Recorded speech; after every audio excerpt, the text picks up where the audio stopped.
درانو کتونکو السلام علیکم. زه محمد سلمان همدرد د حق غږ پښتو چینل خبري لنډیز کې ستاسو قربا اوس تاسو پام را اړوم د مهمو خبرونو لنډیز.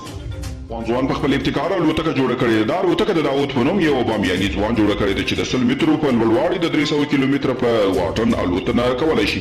ملګرو ملتونو قطر او ترکیه د افغان سولې د مذاکراتو د اصولو او اجنډا سره چمتو کړي.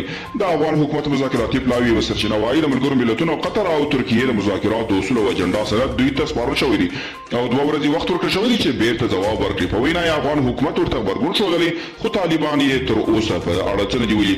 د ملي مصالحې عالي شورا رئیس وایي ځانګړې کمیټې په ترکیه کې ده کېدونکې ناستې په تړاو د سولې د طرحو د ارزونې او د توحید چارو له 5 ناستو وروسته بشپړه کړې ده. د دغې شورا غړي د تېرې ورځې د ناستې د طرحو پر توحید او نظرونو پای ته ورسېده او نن د شنبې په ورځ به د سولې اړوند طرحې مسوده وروستی شي.